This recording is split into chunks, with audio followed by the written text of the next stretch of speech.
All right, we're back for Velocity Motorsports, finally back after a couple weeks off there after the All-Star race and then a week off for a vacation trip that I had planned. But we're here for Velocity Motorsports playoff race number 1, and we're at Indy Road Course tonight. 70 laps on the books, 18 will be the stage break. No cautions tonight, no yellow flag during the stage break either. I will pull up the points for the current standings that we'll be looking at for the playoffs here. Right now, Ryan Crooks is on top with his massive win streak that he's got going on here, 3 straight wins. He's got 5 wins this season. He's sitting on top of the playoff points. Nick Gowan not in attendance for tonight's race, sitting second in the points. Most likely will drop out of the top 8 after this race here. Jose Ruiz, your regular season points championship winner, will be starting 3rd in the playoffs tonight. Not too far off of second place or first place within grasp.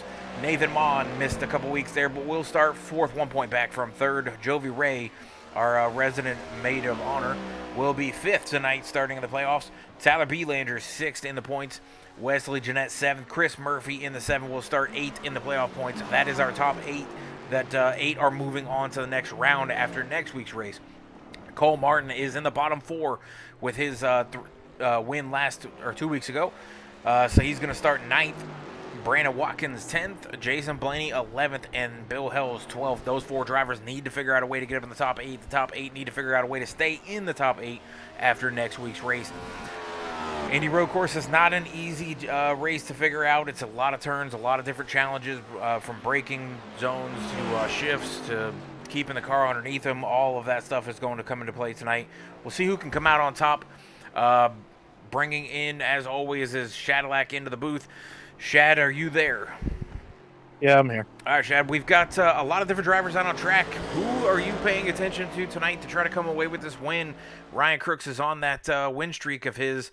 Do you see him continuing it, or do we have a new winner this week? Well, I mean, the road courses and especially Indy, it's very technical and tricky, but I see 3 guys so far during practice that I think all can compete for the win. That's Jovi Ray, Ryan Crooks, Wesley Jeanette, obviously at the top of the board. I think the win's going to come from one of those 3 guys, unless those 3 get to battling and they make a mistake. But this track, it's not easy. It's a lot of slow corners, flat, and with the sun being out on this track, it's slick right now. Yeah, I mean, temperatures are pretty good right now. We have 75 for an air temp, 83 as a track temp. So not scorching, but up in Indy, this would definitely be some warm weather with 2 mile-an-hour winds out of the north, and then relative humidity is about 21%. So partly cloudy day here in Indy Road Course. Shad, I am not a big fan of this track. I'm not a big fan of them changing out this track from the square body track that we've seen for so many years. You've ran some practice laps on here. You've run and helped a couple different guys there through practice. What are you seeing as the worst or most difficult spots on this track to try to get time to try to be one of the faster drivers tonight? So the braking points going into turn 1 and turn 4, I believe, the turn right before the backstretch S's. That's where you can make up a lot of time on entry, getting into those hard braking zones, and that's going to be where probably the majority of the passing zone is going to be. The hard parts of this track is the first chicane with that big curb that we seen NASCAR, where the curb actually was coming up and wrecked a whole bunch of cars because of it. That chicane is very tricky, but that's also where you can make up a ton of time. If you hit that thing right and with a ton of speed, it carries that speed, that whole backstretch going into the braking zone, getting into the S's. If you mess it up and put too much wheel in your car and you hit that curb, you're going to find yourself spinning out, because it is having a lot of trouble for these guys, upsetting the rear end of these cars. Now, the rest of the track, it's not really so much of passing, because, they're slow corners, or it's too loose to really attack the rest of the course. So, the main braking points are going to be your passing zones, and that's turn 1, and I believe it's 4, the backstretch exit is where you're going to have your passing zones. Well, if it was me, I'd probably keep it in a high gear and roll around this thing and just wait for people and anticipate that some people are not going to make it through this race without crashing out. or needing a fast repair or needing some damage fix and things like that. And with no cautions, Shad, no full course cautions, no corner cautions, no stage break, that can be a pretty good strategy. If somebody wrecks out and has to go to pit road to get damage fixed, they could be on pit road for a very long time getting that damage fixed, and you can come out here and just roll around and try to complete or compete. But if you're trying to get points to move on to the next round, and say you're one of those 4 guys that is in the bottom of the field for the playoffs, like a Cole Martin, like Bill Hills, a couple others, and I don't even see Bill Hills in the lineup tonight. So, and actually, I'm not even seeing Cole Martin as far as I'm looking. I'm not. He's seeing, here. Oh, is he here? Okay. I was gonna say I didn't see him on the board, but I mean, if you're any one of those guys in that bottom 4, this is a track where if you have a little more skill at road courses, you can make up some points to get up into that top 8 to move on. Next week we go into a regular sized track and have a little fun there at Richmond. Short track racing we'll go to. So if you need the points, tonight is the track that I hope you put in some time for the last 2 weeks while we were on break, and then had the All-Star race as well. So it's a track you can make up points. It's a track you could lose some points too if you are a top contender and you happen to get wrecked out. I would say turn 1, turn 2, turn 3 are probably going to be the worst turns to start the race, Shad, because we're going to be all bunched up and guys might, miss braking points or misjudge or just, completely miss and take some cars out. So we've seen that happen in some league races before in a road course where turn 1 is the most, deadly corner for a lot of guys. So if they can make it through there and get separated, I think we'll see a long conga line all the way around this track for the 75 laps we've got tonight, but or 45 laps we've got tonight. But I don't know. I'm not a big fan of the track. I can say that. I like the track. It's different than most of the road courses. Like I said, it's slow. Majority of these corners, you're barely quarter throttle, if any, going through them, and it makes to where the high speed zones, that's where you lose and gain time, and obviously the braking zones as well. Just how willing are you to driving this car in super deep to try to gain some time on people? But it should be interesting, Kurt. Like you said, no cautions tonight for a stage, or I don't think there'll be a caution unless it's probably blocking the track.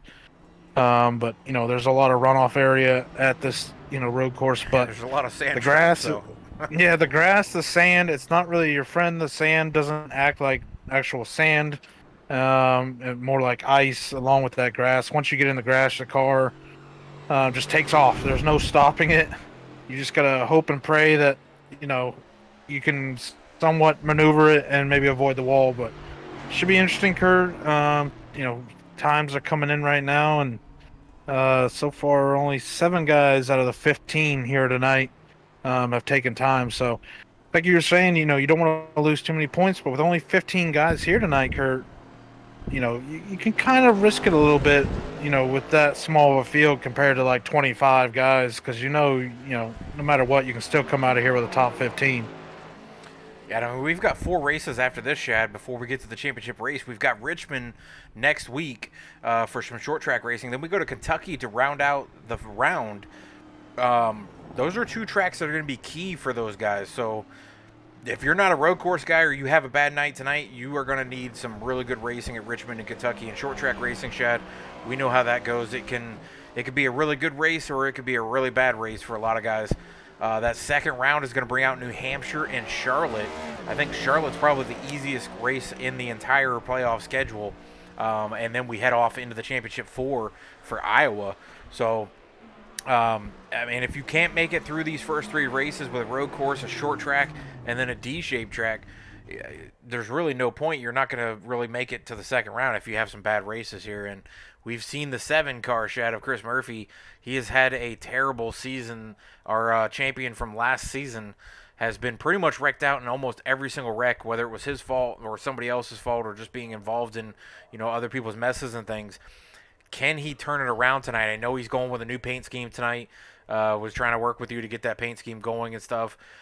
He said he was trying to get away from that highlighter yellow because he felt like that was maybe the cause of everybody hitting him. They could see him perfectly, so he's going with a white and purple tonight with a little camo mixed in there. But we'll see if his luck changes for this track here. But with 15, 16 guys on track, Shad, it should be a little better. I just think turn one and turn two, getting through those S's right there, turn 2 and 3 is going to be the worst section at the start of this race. And then once we get single file and get spread out a little bit, we might see some racing here and there for positions. But I feel like it's going to be a long conga line around this thing for 45 laps and just waiting for the pit stops to happen. You did notice, Shad, that on road courses, the tires situation for iRacing is a little bit of a hiccup, I would say, for iRacing.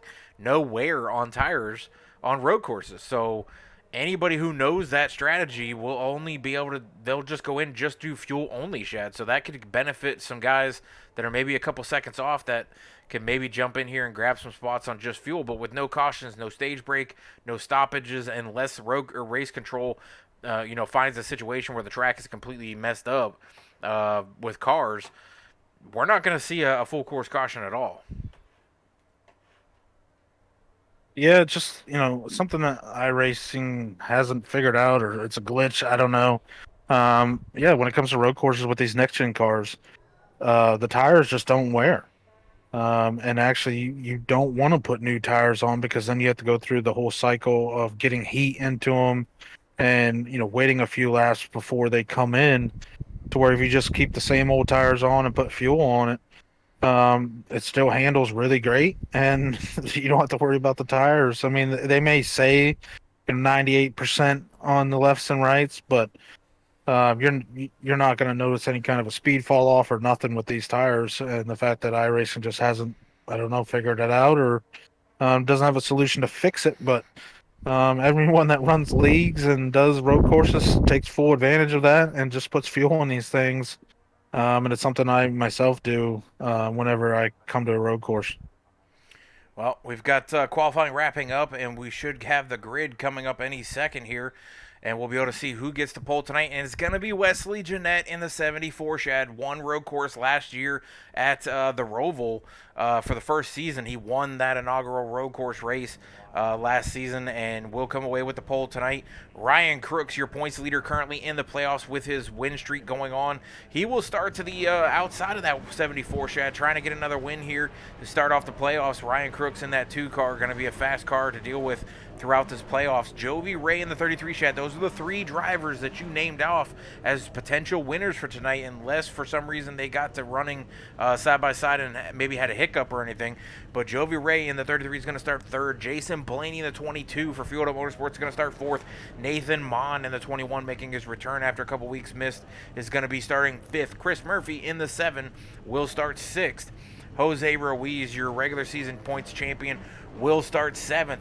8th place is going to be Sean Walton in the 10. Nathan Line will start 9th. In the 38, Brandon Watkins, your last driver to take a qualifying time, Shad, is going to start 10th. Tyler Belanger, no qualifying time, going to start 11th. Cole Martin, no qualifying time, will start 12th, along with Mike Carter in the 8 and John Tiller in the 12. Logan Joyner making his return, starting 15th tonight, Shad. 15 drivers will start this Indy road course, and we will see how many can finish the road course race. Yeah, small field here for Velocity. Not too surprising, actually, Kurt, when it comes to road courses and the fact that the playoffs are starting. And, those guys that did not make the 12 decided to not participate tonight. Maybe next week when we go back to Richmond, maybe we'll have more showing up. But for tonight, Kurt, 15 cars. I believe the fuel mileage is going to be somewhere around 16, I think is what they can do. So obviously we're going to have to, with the no stage break, see when and how guys can, make it. Obviously, Kurt, like you said, staying in high gear, you can save fuel by doing that at road courses instead of downshifting into those lower gears, bring up the RPM. Stay in a high gear, you can maybe make it an extra lap, maybe 2 on a fuel run if you do that the entire time, which could become key when we get down to the later parts of this race. But 15 cars, Kurt, I think we're going to have a pretty good battle going into turn 1 with those 3 fast cars of Wesley Jeanette, Ryan Crooks, and Jovi Ray, they want to be out front leading this field, Kurt, setting the pace. We already know that it's going to be hard to pass for a majority of this track, so the braking points and the passing zones that I mentioned, that's where you're going to have to wait and get it done. The rest of the time, you're probably going to be following the guy in front of you around, waiting for that opportunity to come back around. Well, everybody that is watching the screen, we've got the tower up, and I'll have the other one coming across the top slider here in just a little bit. But everybody that is marked neon green on your screen and a number, they are a playoff driver. We'll have that for the entire playoff races that we have for Velocity Motorsports. All drivers that are listed as a playoff contender for a championship will be listed neon green next to their name. Wesley Jeanette, Ryan Crooks, Jovi Ray, Jason Blaney, Nate Mon, Chris Murphy, Jose Ruiz, Brandon Watkins, Cole Martin, and Tyler Belanger are your playoff drivers tonight showing up. Nick Gowan not here so 11 playoff drivers will race it off tonight, Chad, and we've got 7 that are going to start in the top 7. That's an insane number for having playoff drivers in the top 7. Yeah, big deal. Nick Gowan not making it here tonight. Was the guy that we were pointing towards maybe being the favorite when we came to this track earlier in the season, with the speed that he showed at Road America. And not here to, the race that he would have won if we didn't have the cheater. But coming here tonight, not going to make it. It's going to hurt him in the playoffs, Kurt, with, 11 of the other drivers that are in the playoffs making it here tonight. They're going to be able to make up those points on him. He does have a good amount of points, though, Shad. He's at... Yeah, and I think he should... From 12th, I think he's 23 points up. So, yeah, he should be okay, but he's going to need some good races the next 2 weeks. He should also be able to get that provisional as well, so... Yeah. But Kurt, we're off green. The field fires off. One car I see back there looked like the 12, or maybe it was 38 of Nathan Lyon. Yeah, getting loose on the restart as these guys funnel down into turn 1. Who's going to be first? They're going to go side by side, Kurt, with the 2 in the 74. That's not what you want to be doing right now. This early, these tires are screaming one heat in them, but it looks like right now Ryan Crooks starting to get a little bit of a head, but Wesley Jeanette going to battle back as they go off into the first chicane. Yeah, Wesley Jeanette, Ryan Crooks is going to have a battle tonight, I think, if he wants this road course win and to continue his win streak. And I think he was going for it there, Shad, to get out in front of Wesley Jeanette. And Wesley Jeanette had the preferred line going through that chicane. Ryan needed to clear the 74 and get in there. Look at Jason Blaney blowing the corner, looking like Kurt Busch sliding through there. Wow, dodges the 74 and 2. But, Shad, that's what we were talking about. Big mistakes could happen here.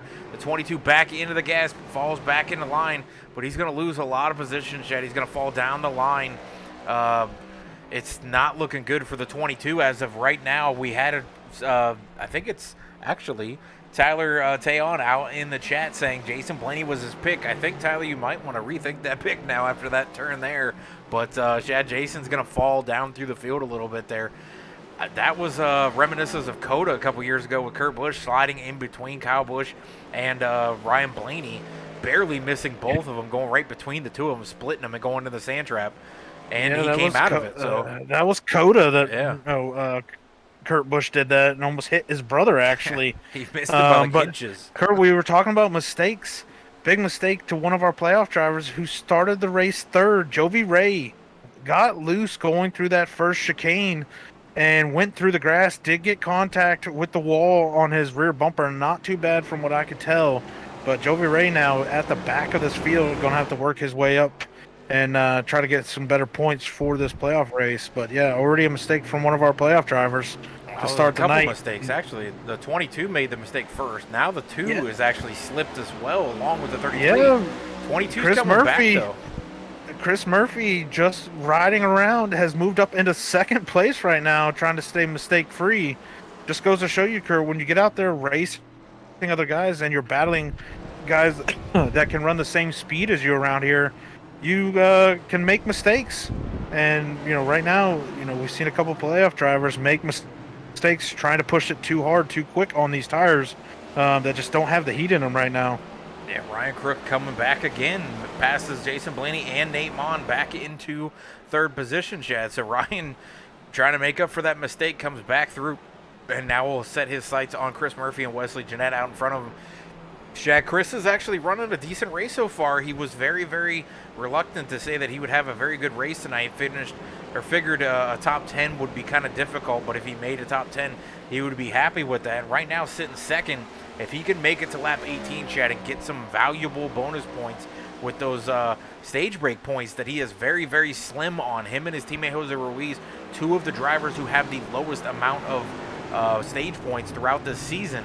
If he can get some stage points this race here, Shad, that could definitely benefit him on a track that he was not comfortable saying that he would finish in the top 10 for. So right now, sitting second, Wesley Jeanette just disappearing from the field, Shad. He is already out to a 7-second lead with no Nick Gowan in this field. It looks like it could be Wesley Jeanette's night to get that first win of the season and break out into the playoffs with a win, immediately helping himself up the chain of the playoff point standings. Yeah, for sure. Western Net, this is what he wanted for the start. Off to a big lead right now. 5 seconds out in front of Ryan Crooks, his, closest competitor as far as speed time. So Ryan's going to have to try to make that up through the rest of this race. With no cautions, Kurt, it's going to be hard to do with a guy that's been dominating the practice race last night and then also the practice and qualifying today. Wesley's shown the speed. So Ryan's going to have to try to figure out some, speed of his own, or hope that Wesley makes a mistake for him to close the gap back up. But right now as it sits there, he's about 8-9 seconds back of Wesley, who last time by ran a 1:29.8. Yeah, I think Murphy right now was just kind of racing the track. He knew that Ryan was faster than him. He doesn't want to get up there battling and make a mistake of his own. So I think Murphy right now, if someone comes up on him, I don't think he's really going to fight it. If Murphy comes out of here with a top 5, I think he will be ecstatic. And obviously that'll, set him up well for next week at Richmond, a track that he can really attack a lot more than the road courses where he struggles. Yeah, another driver that's interesting here that's up +8, Chad, is John Tiller in the 12. Started towards the back, and he is up into the top 6 now, sitting 6th. Also, Tyler Belanger, Chad, who said he was going to be battling tonight for probably last place, is currently sitting in 8th, up 3 positions from his starting position. Just gave up a position there to the 44, Brandon Watkins, another playoff driver that he's competing with, but he's going to be sitting right now in the top 10, and that's the best start for Tyler Belanger to have for this race. Jovi Ray, though, Shad, is our biggest dropper at -7. He's working on the 38 of Nathan Line and the 8 of Michael Carter right now. He blows the corner, gets into contact a little bit with Nathan Line in the 38. That's going to move Jovi Ray back to 12th position now. Jovi not having a good start to this race. 4 laps into the race, has had 2 big hiccups and slips all the way to the back of the field in 13th, Shad. Losing 10 positions in 4 laps is not a good start to the race. Yeah, not something Jovi obviously would want to talk about, but I wouldn't be surprised if he can make it up. He's just got to clean up those mistakes. That's the only thing that's really hurting him right now, is the mistakes. He has the speed, showed it in practice, qualifying, the whole deal, but just right now is, trying to push it a little too hard, and it's forcing the mistakes on him right now. Just kind of needs to run his pace, just race the racetrack, not the other drivers. And then, that's kind of the mindset you have to have when it comes to these road courses and stuff. Just race the racetrack and, let the cards fall where they do at the end of the race. And, you still probably going to come out with a decent finish, but right now those mistakes are just killing Jovi's race right now. Yeah, and as far as the other drivers in the top 5, Shad, those 5 drivers are all 5 playoff drivers. And Chris Murphy, I would say, of those 5, is the one that probably thinks he's the weakest at road courses, and he's currently in the top 5. If he can stay here for the stage, Shad, and finish the race in the top 5, he would be having an amazing night in his eyes, I'm sure. If he can pull this off, it would be great for him to start the playoff race, especially with Nick Gowan knowing that he's not here tonight. He could slip all the way out of the top 8. Chris Murphy, who's sitting in 8th in the points, 1 behind 7th place. He's right now good to move up a couple spots here if he could finish here. But the rest of the field is going to have to challenge, especially with Jovi Ray having a bad night, Chad, and Jose Ruiz having a bad night. Both of them outside, Jovi has just now moved into the top 10, but I was going to say both of them outside the top 10. This is a night that he can make up some points on those guys right there, especially with the stage points and the finishing points. Wesley Jeanette looking for that plus 10 for the stage win and the win if he can get it, and leading a lap. If he's the only driver to lead a lap, Shad, that could definitely put a huge grip on the field as a playoff driver. If I can pull up the standings one more time here for everybody to see, you can see that Wesley Jeanette sitting in 7th right now, 1 point to the better of Chris Murphy. Shad, if he could get the most points he could possibly get tonight by getting every point that's possible and not allowing anybody else to receive a lap point on top of it, we could see Wesley Jeanette clear up into the top 3, with Ryan Crooks having a good night, Nate Mon sitting in the top 5, Chris Murphy sitting in the top 5, and then Jovi having a bad night and Jose having a bad night. Yeah, for sure. I'm just looking at the speed right now, lap times. Wesley Jeanette, Ryan Crooks both running about 129 threes. Blaney's running about a 129.9. Then you got Murphy and Nathan Mon, both 4th, 5th, running about 130.3s, I believe, or 132 threes. So, right now we kind of got 2 guys up front that really are setting the pace. Unfortunately, though, Ryan Crooks had that mistake right off the bat, so he's lost, a bunch of time to Wesley. If it wasn't for that, we would have a heck of a battle going on right now for first place. And then, Jason Blaney has speed, but had that mistake on lap 1, which is the reason why he's also back to 3rd place. And, looking at Chris Murphy and Nathan Mon, they're both kind of just running their pace, not making any mistakes. If they come out of here 4th, 5th, I think they both will be extremely happy with that. I'm not sure how Nathan Mon feels about road courses, but I know Murphy does not like them one bit. But, he's right there. He's still hanging on to Jason Blaney, who's running 3rd. So, Blaney's one mistake away from losing not only 3rd, but 4th and 5th possibly. So, Blaney can't afford to make any mistakes as well. Yeah, and Blaney and Wesley Jeanette, Shad, the first road course of the season, were 2 guys that we were paying attention to outside of Nick Gowan, maybe Ryan Crooks, and then the person that was no longer here, to be the guys in the top 5. They all were within reach of it. Jason Blaney had some big mistakes there by getting turned in turn 3, I think, and collecting Wesley Jeanette, both of them getting some terrible damage and losing a lot of positions, had to work their way back up through the field.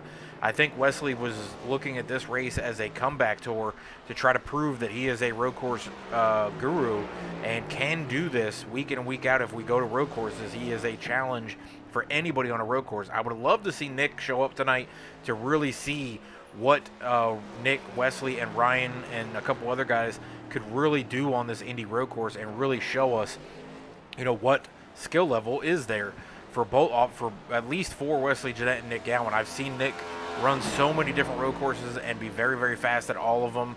Wesley, we've seen him be very fast except for at the Road America this season, where he got taken out on a big crash that pretty much blocked the entire track after turn 3 and took out a lot of contenders for that race. So it would have been interesting to see those guys kind of like a heavyweight battle, top 2 pound for pound champions on road courses, only 2 winners outside of the guy who's not here no more. It would have been cool to see. Oh yeah, for sure. I mean, obviously road courses are an animal of their own. Not saying against anything bad about these drivers, but some guys just have the knack for it right off the bat. And the more of those guys we could have in the field, obviously the better racing we would get, at least at the battling for the top spot. But right now, Kurt, everything's kind of starting to settle out. There is one group back there that it has like 5 or 6 cars grouped up, but for the most part, everyone's getting pretty separated. And I think everyone right now is just kind of running their pace and seeing where it falls out. But up front, still Wesley Jeanette has, I don't know, with the times changing on here at road course, still has about 8 seconds. It's about 6 to 11, depending on what turns. Yeah. I will say this, though, Shad. Keep an eye on that 33. He is coming through the field. He is up to 7th now, and not too far off of Nate Mon and Chris Murphy. He's only about 4 seconds back on them, but he has made up some ground. About 20 seconds back. Yep, my bad. Timing was a little off on that. So yeah, so he's a little far he's back, but you know, he's about a half a lap behind our leader. So those few mistakes he made early in this race, where those tires just didn't have the heat in them, have obviously costed him a ton of time. But it's a long race, Kurt. We're only on lap 9 of 45, and he can pick off some spots and maybe run the top 5 back down and get himself back up there to where at least it's not that bad of a night.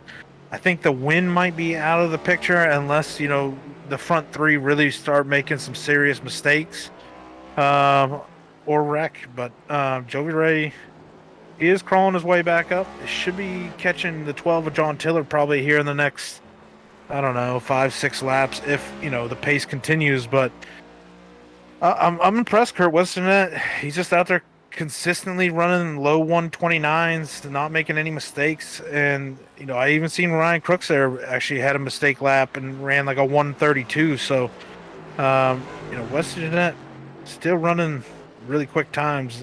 Last time by though, Ryan Crooks was about a half a second faster, but he's going to need a lot of those here for this battle to tighten back up. Yeah, I mean, the only thing that's really going to help these guys is any kind of pit strategy, Shad. Is there anything you can do on pit road to help yourself? Obviously, we know about the glitch that iRacing has with tires. Hopefully, a lot of these guys know it, but, I mean, if you're going to have to take full fuel anyways, there's no stage brake, there's no cautions, unless the track is completely blocked, and that'll be on race control to know that one or to figure that one out. But I wouldn't count on a situational thing like that happening, as Nate Mon spins right in front of the leader, Shad, coming back on the track and stops right in front of his teammate. Luckily, Nathan Lyon. Yeah, Nathan Lyon, sorry. Spinning out right there in front of his teammate, making it back on the track. But Wesley, I'm hoping Wesley was probably screaming at Nathan Lyon saying, don't come up on the track, because Wesley was coming. But is there anything you can do on pit road, Shad, as far as just getting fuel? Not really. I mean, with no stage brake, no cautions, unless the track is completely blocked, you're going to have to come down and put fuel in it. Now, the only thing you can do is maybe figure out, okay, I need, one full fuel run and maybe a half of fuel run, and then, only take enough for that half, and maybe you can be a little quicker when the car's lighter.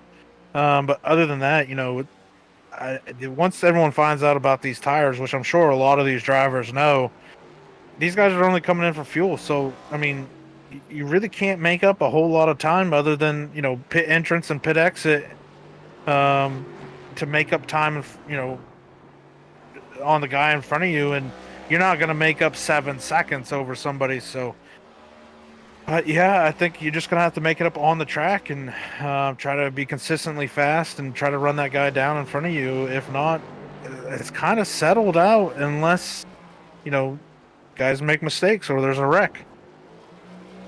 I mean, at this point, if you're Wesley Jeanette, I know everybody always talks about rhythm, and once you get into that rhythm, you don't want to get out of it. But do you need to be trying to lay down super fast laps, or could you? I mean, he's out 11 seconds in some corners or more over second place. Can he just relax and just, pace himself through this thing and maybe conserve fuel to try to stretch fuel runs and things like that so he doesn't have to be concerned with that? Can he do anything like that, or should he do anything like that up front? Should he be worried about Ryan Crooks coming, because Ryan is a little faster lap after lap, and maybe Wesley's already doing that and he's not trying to push it?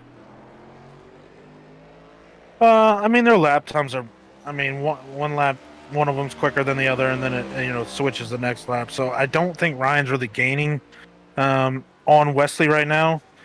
But yeah, if Wesley, if he's got the sim apps up or has figured it out beforehand of what he, what number he needs to get to make, this a 2-stop or, whatnot, for strategy wise, he can save by being out front and not downshifting to first gear, second gear even, and trying to upshift really quick instead of hitting those high RPMs before you do shift.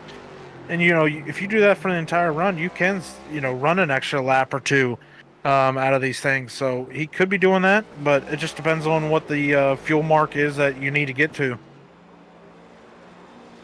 I can't remember, what did you say the fuel mileage was for these guys, Shab? I didn't ask, but trying to do quick math of, what they're running percentage wise. I think it's somewhere around 16, maybe 17, but we'll find out here real soon when these guys start to come down. But I think it's 16 or 17. Okay, so with a 45 lap race, we know 18 is not going to be a caution lap for the stage break. If you could make it to 19, maybe make it to 20, I guess you could do a short pit to try to go through. But Yeah. I don't know if you could do it on a two-stopper to finish out the race. That seems like a lot of laps. I feel like if Wesley would have started doing that from the beginning of the race, if he could have gotten to the lead and then just coasted through a lot of this, maybe he could have conserved a couple laps, if that, by not shifting down so much and just rolling through the corners. Is that something that, you as a driver, if you realize, hey, I'm 11 seconds out in front of these guys, I can save a ton of fuel and try to get 3 laps, 2 laps, whatever you can get to try to get up into that 20 range. I don't know if you can even save that much. If you think it's about 18, 16, 18, whatever it is, what can you do on a road course to conserve? It's just, staying in as high as gear as possible, whether that be, when you're downshifting, getting into these turns, not downshifting as quickly, not downshifting into the lowest gear, maybe staying a gear or two higher. And then when upshifting, upshift quick. Don't hit those high RPMs. That's how you save fuel. But riding on board with West Jeanette right now, Kurt, I still see him downshifting clear down to the first gear. He's letting the rev limiter almost hit before he upshifts. So he's definitely not saving right now. And looking at the lap times, him and Ryan are still running pretty much identical every other lap. One of them may run a little bit quicker than the other, but so yeah, I think if it is 16, then if you go another 16, that puts you at 32. Another 16 after that gets you to the end of the race. So a two-stop would definitely work if it is 16. But if it is closer to 20 on the fuel, and maybe you can run 22 by saving, then I would think you would have had to have already shown that you were doing that. And I just don't see any of the leaders doing that right now. Yeah, I don't know how much they could save. It would be odd to be able to save that much. And I mean, as a guy in the middle of the field, it's probably not going to make sense to try to save because you're losing time. And I don't think you could make up that much time. Even if you did somehow save a pit stop out of this shed, is that even something that somebody back in 8th, 9th, 10th could do? I know at like 40 seconds back. At like Watkins Glen, saving fuel, you can actually almost run the same lap time as if you're not saving. But you can obviously run a lap or two more. So, if you're in the mid pack, you could save. And if you cut a pit stop out of this, yeah, you could gain some positions. But the problem is right now, a lot of those guys that are back there towards, the tail of the top 10 or farther back, they're so far back that right now the leaders could pit and still come out in front of them. Jovi Ray still hasn't got by John Tiller. He's within about 4 seconds of him. But, right now, a pit stop, Wesley Jeanette was the pit. He'd still come out in front of Jovi Ray. So Jovi's going to have to get it down to where it's under the delta of a pit stop. And, you're looking at probably 25, 30 seconds for that, I believe, for a pit stop. And, right now, only the top 3 are within that delta. Even Chris Murphy, who's sitting in 4th with Nathan Maughan right behind him in 5th, they're 26, 27 seconds behind. So Wesley, I think, could even pit and come out in front of them. Well, I guess we'll see who can try to do something here to better themselves. I mean, we've watched Jovi try to come through the field. He's come, I think, as far as he can as of right now. I mean, he's still sitting pretty far back from John Tiller. He's about 2.5, 3 seconds back, if I'm reading that right, as of now. Yeah, let me go to the lap times. But, I mean, he is running pretty close to identical. I mean, they did run identical last time by with a 130.760 both of them. So,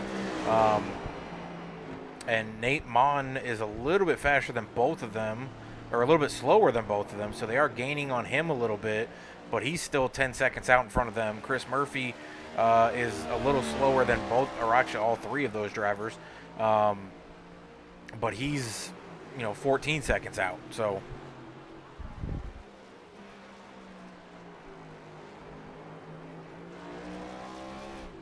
Yeah, I mean, John Tiller, Jovi Ray could possibly catch Chris Murphy if Chris continues to run about a second slower than them. But I mean, obviously, it's going to take 6, 7, 8 laps of running that speed just to be able to get to him. And then you got to pass him as well. We've seen Nathan Mon, who was quicker than Chris Murphy. He was stuck behind him for probably about 6 laps, 7 laps before he finally was able to get a good enough run to get by him, and it was in the braking zone at turn 5. He just went a little bit deeper into the turn. Murphy pulled over and let him go, but that's what it took to get around him. So catching someone and passing them is two different things around here, where the passing zones are so few, and the rest of the time guys are pretty much all running the same speed. Well, we are officially 17 laps into this race. Yeah, we're coming up on the halfway point here shortly. We should have pit stops starting here shortly as well, if the pit stops are what we think they are. So they should be within the next, I would say, this lap to 4 laps from now. We should see the entire field come down. I don't know. Yeah, is this thing hard to where pitch maybe yet? they can do it on one stop. What's that? Is this thing a hard track, or is this track a hard track to get down pit road and anything on the road course? I don't even know if I've tried it. As we have it can our be first, tricky. First car coming down, John Tiller. Yeah, so coming out of that final bus stop, chicane, whatever you want to call it, instead of making the left to continue on to the front stretch, you pretty much just go straight and have to get inside the lines and then get the thing slowed down and make a hard right down onto the pit road. So it can be a little tricky. If you gun it in there too quick, you go off in the grass, you're going to find yourself turned around. And also, you gun it in there too deep and not get this thing slowed up, you're going to get hit with a speeding penalty. All right, well, John Tiller is going to be our first person down pit road, Chad, and that was right there at lap 17. Other guys have continued on. Wesley Jeanette and our leader, Ryan Crooks, as well, all staying out another lap at least, Chad.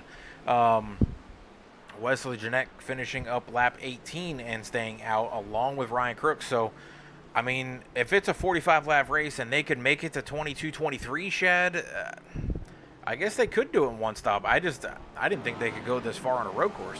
I don't know of any road course that we go to that we can go 20 laps, especially at this percentage. Yeah, it looks like Nathan Mon, Chris Murphy, Jason Blaney as well, all continuing on with another lap. And it looks like Jovi Ray as well in the 33, who's now worked his way up to 6th, but still about a whole front stretch behind Chris Murphy and Nathan Mon. Putting in some decent lap times right now, but still got a ton of ground to make up.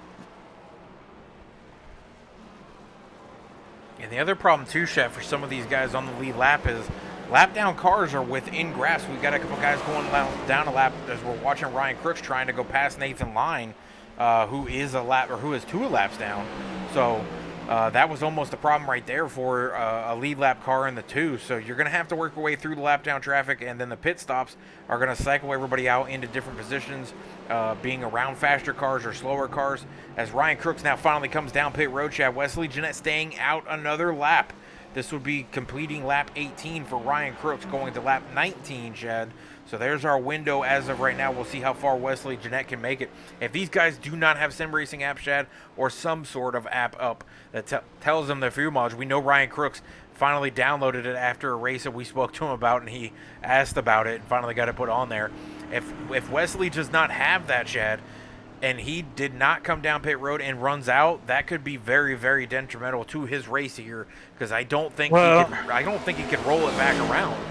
I see the Jason Blaney stayed out, Nathan Mon, Chris Murphy all stayed out as well another lap, and Jovi Ray too. So Ryan Crooks maybe didn't have the app working, or maybe the shifting that he was doing made him burn up another fuel. But right now, still 4 guys out of the top 5 staying out.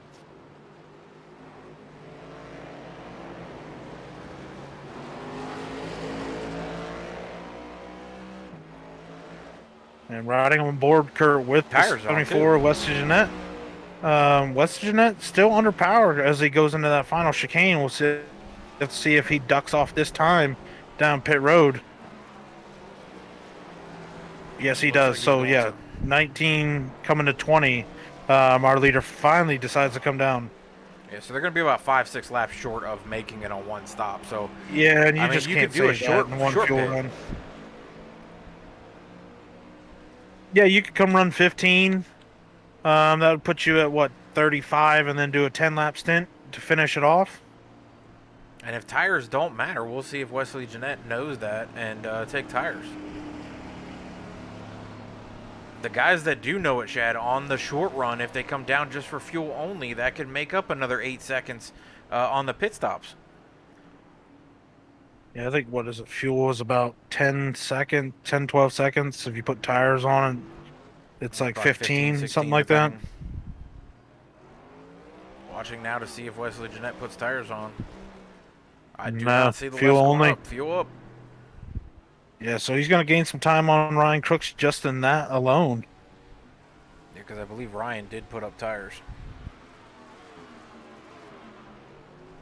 He had a 14.2. Wesley Jeanette had a 9.1 of fuel only. Yeah, so gained, 5 seconds right there on him. Yep. So yeah, if you don't know, if you don't know and you're not listening to the broadcast, that would have helped.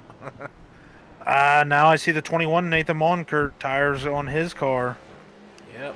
That should allow Chris Murphy to actually get around him. If Chris doesn't do it.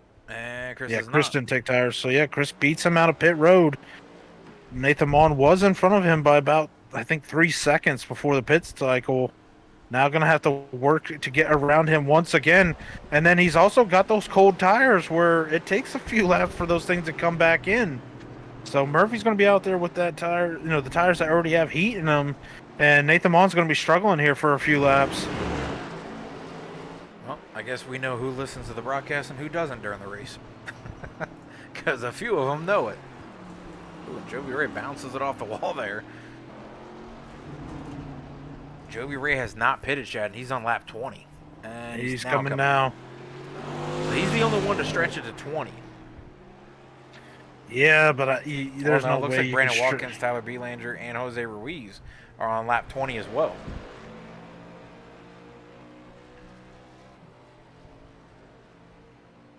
But I guess if you could short pit, Chad, and just take 1 tank instead of 2, and you're only coming in for fuel as well, I mean, that's a 4-second stop, 5-second stop compared to a 15-second stop for the guys who were putting tires on. And even on just fuel, I mean, that's a 4 or 5-second stop instead of a 10-second stop. I mean, it's probably not going to help them that much when they're 20 seconds back, but for guys that are battling against other guys in position around them, that could definitely help them.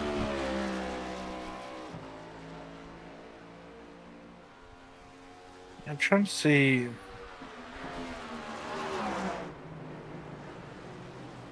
How Jason Blaney gained so much time on Murphy and Nathan Mon. Looks like he took fuel only. Yeah, and so did Murphy. I don't believe he was 10 seconds out in front of him. Maybe he was, but if Jovi Raker, even though, he stayed out that extra lap, he's right there now on the back of the 21 and the 7. I don't know how he got up there. Jovi Ray moving quickly up. He must have had a heck of an in lap getting into the pit road, but. And I don't think Jovi took tires.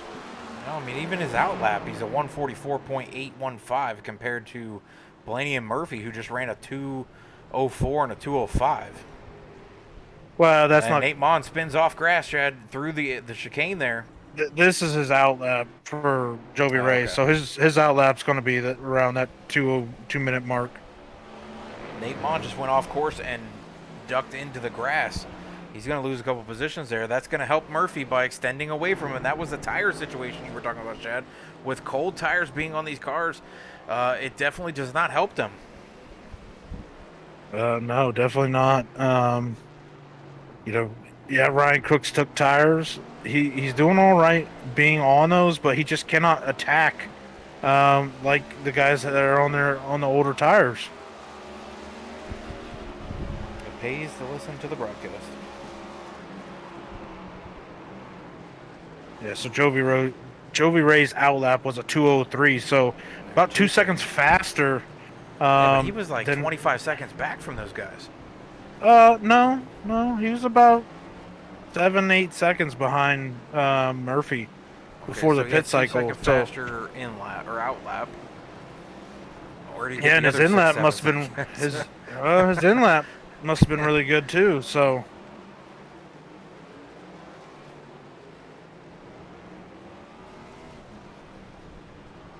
must have been really, really good.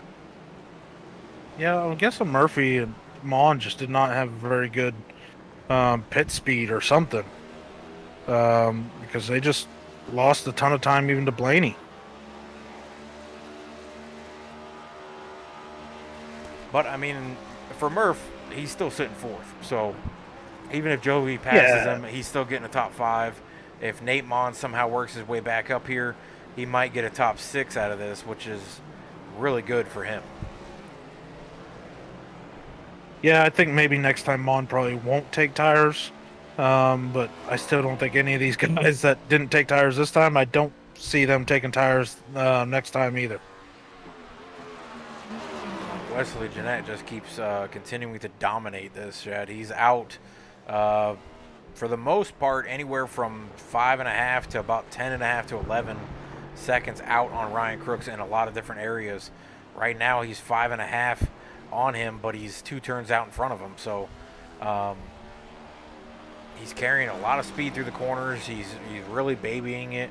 And now that he's on his second stint out on track, Chad, and he didn't take tires, he just took fuel, he could possibly save even more fuel now that he knows where he can make it on saving fuel. He knows that if he can, go a full fuel run and then do a short one and get out of here with a win, or if he does a short stint here, either way, I think Wesley Jeanette comes away with this thing unless he has just a terrible race after the second half. We just crossed the halfway point in this race, Chad. Now 22 laps to go. Yeah, Wesley's just driving a perfect race right now, just really smooth and really fast. And right now, it's going to cause a huge. It would take a huge mistake on his part. He'd have to go off in the grass and take a long time getting back onto the track, or end up in the wall with a bunch of damage for Ryan Crooks to be able to catch him. That's just how quickly Wesley's been. Ryan did have that mistake on lap 1, and since then Wesley's just continued to run really quick times. Yes, they have been alternating who's faster, each lap or whatnot. But Wesley's just stayed consistent. Pretty much always Wesley running 129. A second faster that last one. Who was? Wesley was about a second faster than Ryan that last lap.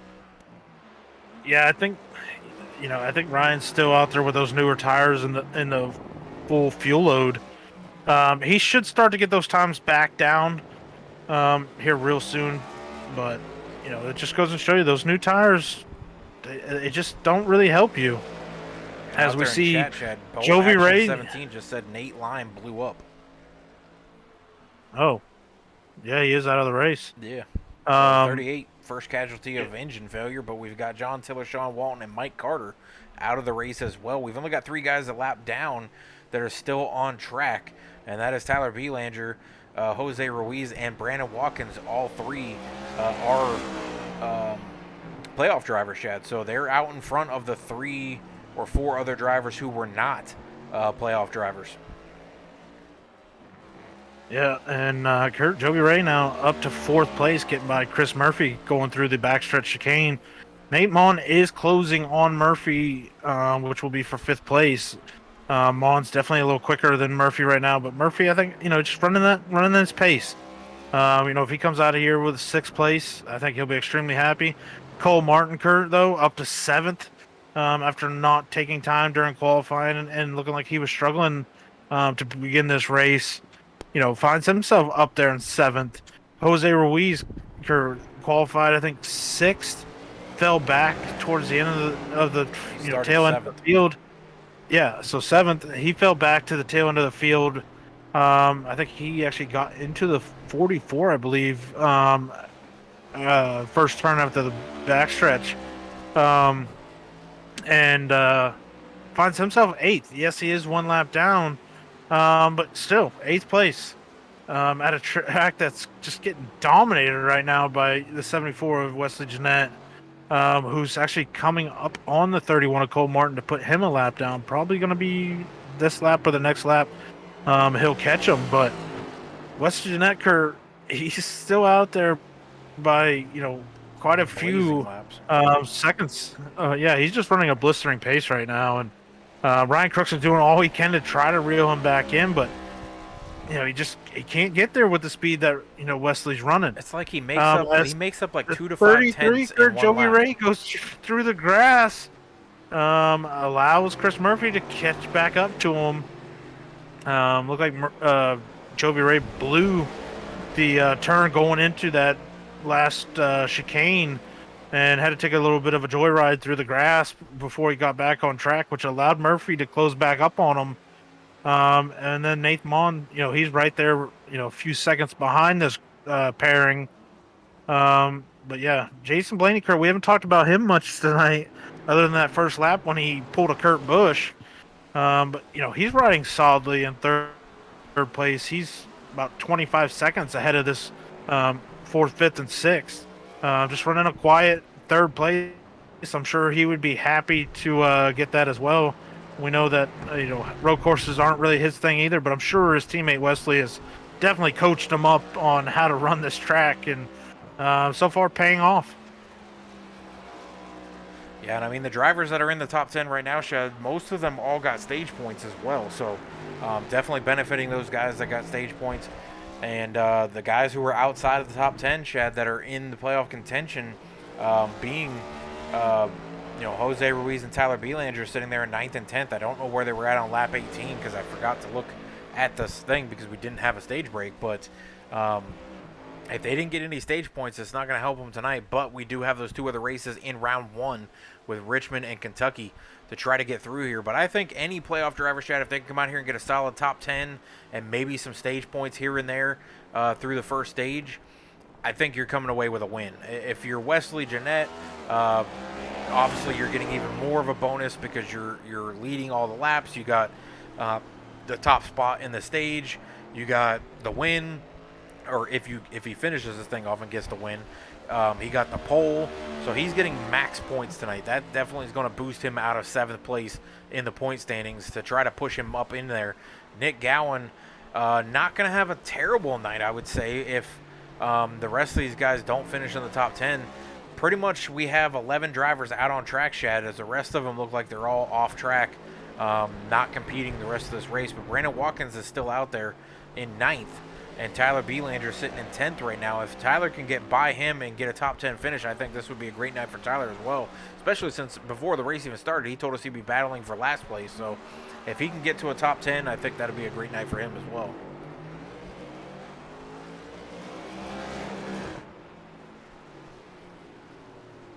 I'm looking to see who's got the fast lap time right now, and I believe, yeah, so Ryan Crookskurt right now actually has the fastest lap time set 2 laps ago, actually, with a 1:28.985, and Wesley Jeanette's fastest time is a 1:29.1.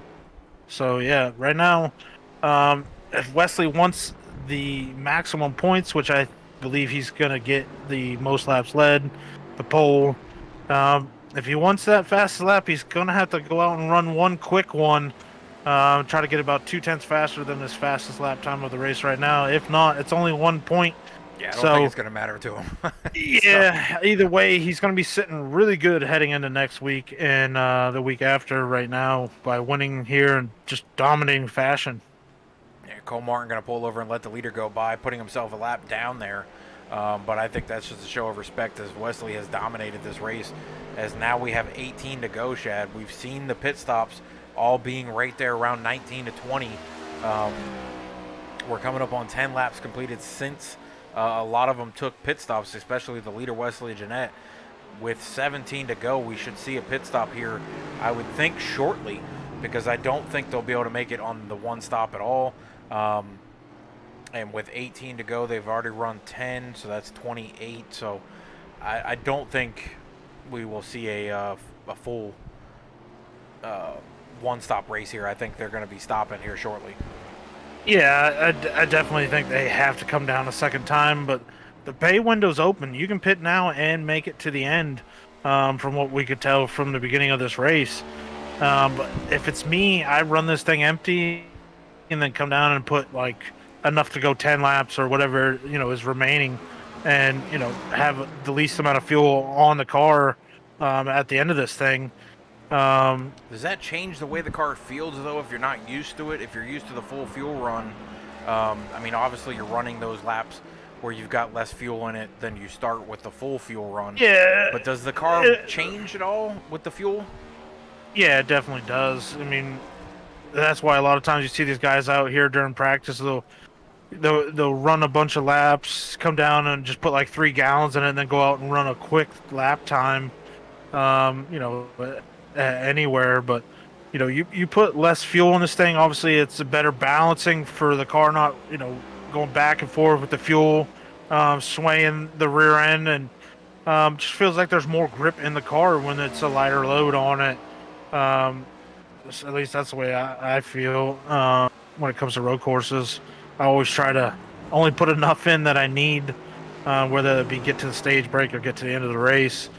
So yeah, I think a lot of these guys might just run it empty and come down and just put enough in to get them to the end of this race, because obviously with no cautions, we're not going to have any kind of green-white checkered unless the track was completely blocked. And right now, with how everyone's pretty much spread out, I don't see full course caution coming out. Well, Ryan came in a couple laps before the leader did, Shad. I think he came in 1 lap prior, 1 or 2 laps prior. Does that hinder him because he's going to have to put a little bit more fuel in than Wesley does? If Wesley's going to do what you said, by trying to come out and run the fastest lap possible to get that extra point for having the fastest lap of the race, that would be the time frame. I would think that Wesley would be able to do it. I mean, he's out to a big enough lead, Shad, even if he wanted to put tires on to have a little bit of extra rubber, but obviously it takes a couple laps to wear him in. With only 16 laps to go, do you risk it there? Because Ryan's only about 5 seconds back. He's struggling right now behind Cole Martin, who spun after Wesley Jeanette went past him, but he can at least see Wesley Jeanette in front of him on the long straightaway of Indy right now. He can see him. Does he try to do anything different here? Or, I mean, if Ryan's not listening to the broadcast and doesn't know about the tire situation, if he comes in and puts tires in again, Chad, he's going to have to baby that for a couple laps. If Wesley does what he did in the first stint and just comes in for fuel, he's going to gain time on Ryan there as well. Yeah, I'm watching Wesley Jeanette, and to me, it could just be the way he's driving, because his lap time last time by was a 1:34.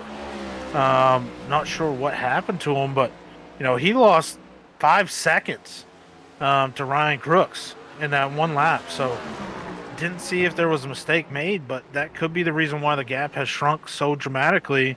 Because watching Wesley right now going around these turns, the car looks really good. It looks like there's still a ton of grip left in those tires. So, if I'm Ryan, I'm definitely not putting tires on it. And, Wesley knows better than anyone right now how it's feeling out there. If it feels like, you're losing grip, maybe you can put the tires on it and, come out dead even with Ryan Crooks. But for the most part, if that thing's still got grip in those tires, I'm not putting tires on it at all.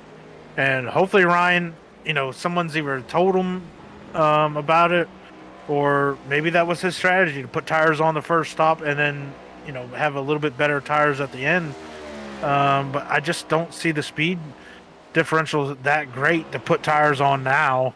Last time by, you know, West Jeanette was actually 2/10 faster, and those tires have been on since the start of the race. So the tires definitely are not helping Ryan right now. Well, I hope somebody goes and tells Ryan not to put tires on to try to save, what was it, about 3 or 4 seconds that he lost to Wesley by Wesley Yeah. not putting tires on. So Would Wesley hit like a I think he 9.7 had a and 9-1 and Ryan hit a 14-2, so almost 4 seconds there. yeah, so and if he didn't lose those 4 seconds, he might be right on the bumper of Wesley with Wesley having that mistake. That we didn't see, but still top five, Kurt. You got Jason Blaney in third by about 12 seconds over Jovi Ray, who's in fourth. And then you got Chris Murphy still hanging on to a top five right now. Got about a 2-second lead or so over the 21 and Nathan Mon. Cole Martin, Kurt, up to seventh now, and Jose in eighth. Tyler Belanger said he was going to struggle. He's going to battle for last place, but he's up to ninth. And Brandon Watkins holding on to the last top 10 spot. And then everyone else outside of that's out of the race, Kurt. Yeah, I don't know where. I mean, I don't think anybody's going to catch Wesley. I don't think that's going to happen. But well, another mistake. Ryan Crooks if he will makes be there. another big mistake and spins out, I mean, I don't know what happened to the 4 or 5 seconds that he lost there. I didn't see him go off track, and he was already in front of Cole when Cole spun. So I don't think that was involved in it. But if he lost 4 or 5 seconds, that's a pretty big dig. Yeah, and last time by, Ryan Crooks was actually a second faster than Wesley Jeanette, so Wesley Jeanette didn't have a very good lap the last time by either. Well, somebody better run down and tell Ryan that he does not need to take tires so that he doesn't lose. I said 4 seconds. It's actually 5 seconds, Chad, that he lost to Wesley by Wesley not taking tires. Yeah, if I'm Wesley right now, I'm maybe picking up the pace, or at least just try not to make any mistakes, because one more mistake and Ryan's going to be there. And if you got somebody hounding you, that's when you make more mistakes. You can feel that pressure behind you. The intimidation. Yeah. For the intimidator sitting behind him. And Wesley wants this win, Chad. I mean, he doesn't have a win all season. Last season, he won the road course, so that was his only win of the season. If he could come out this season and get another win, obviously he wants to get a win on an oval or some sort of circular track that he could get a win at. But, I mean, if he can come out and he can get the road course win this week without Nick Gowan being here, it'll push him up into the top 5 at least, the way the points would rack out, I would think, especially with getting max points besides the fastest lap of the race, which he's only about 2/10 off if he could come out and somehow rip one off here after pitting. But we're getting down to 12 laps to go, Shad. I'm telling you right now, Ryan Crooks has figured out something, because the last 2 laps he's ran 129.1s. West Jeanette ran a 130.1 and then a 130.0. So he lost a second and then 9/10 back-to-back laps. So Ryan Crooks reeled in about 2 seconds over the last 2 laps. So West Jeanette needs to figure out some speed, because Ryan Crooks is coming. But we all know, Shad, you can get there. It's making the pass that matters. Yeah, so how on edge is he already at a 129.1? We know that's dang near he was running for his fastest lap in the whole race. So we know that car is right there on the edge of grip. Yeah, but you would think his grip has got to be still better than Wesley's. Wesley, when he hits a good lap, he runs a 129. So and he's Wesley been on the right same now set the whole race. So you would think Ryan's would have just a little bit better grip. You would think, but iRacing just, I don't know. They haven't figured it out.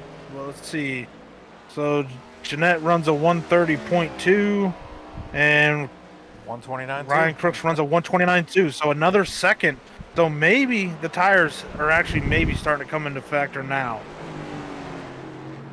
But I mean, that is 35 laps on a set of tires around here. So maybe iRacing just needs to realize they need to wear quicker. I mean, if Wesley has to put tires on here and Ryan doesn't know that he doesn't have to put tires on, he could gain 5 seconds on Wesley. I don't see Wesley reeling him back in a handful of laps. Do you? No. Unless Not with Ryan makes how a mistake, close these but- guys are running. But still, top 5, Kurt, all the same right now. Blaney in 3rd, Jovi Ray in 4th, Chris Murphy still hanging on to 5th. But he has Nathan Maughan not far behind him. But Nathan Maughan just hasn't been able to get the speed enough to get by him. I mean, that's the problem, too, is you can get there. It's just making the pass. And that's the thing, too. Does Ryan get there and then make a mistake? He has to get there and make the pass and complete the pass and then pull away from Wesley. And if he doesn't know about the tire situation and Wesley says, you know what, screw it, I've been out here for 40 laps on these tires. If I can gain 5 seconds on Ryan and Ryan doesn't know about the tires and he takes tires and he loses 5 seconds to Wesley, Wesley's got it back in the bag. Right there, Ryan did make a mistake. He ran a 130.4 and Wesley ran a 129.8, so he lost 6/10 by the one mistake he made into that final chicane or bus stop, whatever you want to call it. He actually went up over the curb, got bicycled.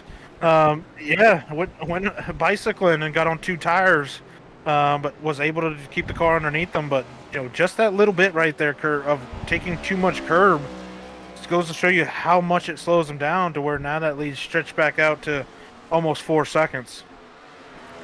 Yeah, but those pit stops, I think, are really going to matter here as we see the glow from the brakes. They got to be coming up here in the next 2 to 4 laps, I would think, is they have to pit.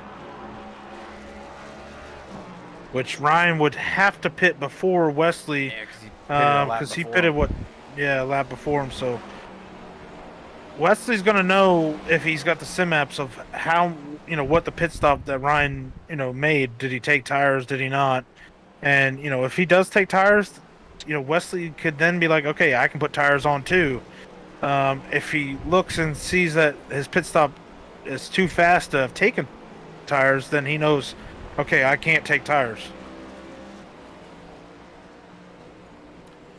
And I don't see Ryan Crooks in the Discord, so I was going to say we're not even able to jump down and tell him not to take tires, but we can't do that. We're broadcasters. Yeah, I know, but I mean everybody else can hear it, but that I guess is a benefit for the guys that are listening to the broadcast. If you're not going to listen to the broadcast and you don't hear the secrets, then that's what you get. So maybe that'll teach him to listen to the broadcast. If he makes the top 3 and he comes up in the booth, we'll ask him if he was listening to the broadcast and why he took tires. If he happens to take tires both times. But, I mean, Chad, he is reeling them back in just a little bit here and there. It's not as big as it was. I'm wondering if Wesley was maybe conserving. But last time by, they pretty much ran identical lap times. I mean, he is closing the gap, but we've got 9 laps to go. It's just the points of the track, Obviously, when someone's entering a slow zone and, you gain time on them, but then when they get out of that slow zone before you, they extend it back out. So it's kind of deceiving right now if he's closing or not, but they've got cars spinning in front of him. Brandon Watkins just turned himself right there in that first turn right in front of them, and now he is lined up right in front. Ryan Crooks coming down pit road, though. Does he take tires? If he does, I think it might cost him. I hope his team is out there listening to the broadcast and screams to him, do not take tires. Yeah, and definitely do not speed. We will watch to see if Ryan Crooks heeds the warning of not taking tires. If he takes tires, Chad, I think Wesley doesn't take tires. And Nate Maughan also pitted last time by. That's a long pit road. And very slow pit road.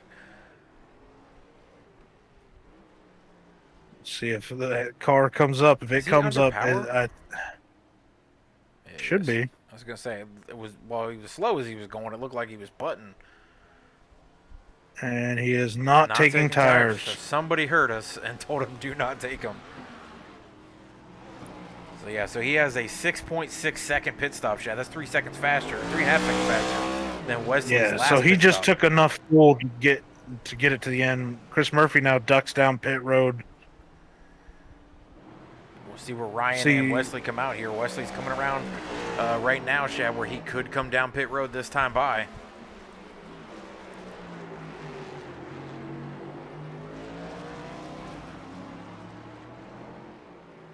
And leader coming down, Kurt.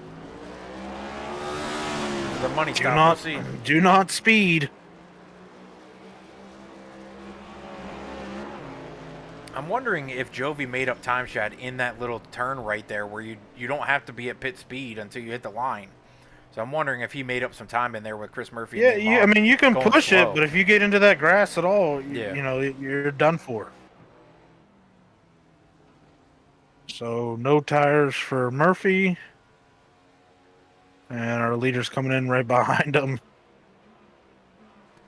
But even looking at the pit stop time, Shad, Chris Murphy, he must be taking tires or he got a pit road penalty.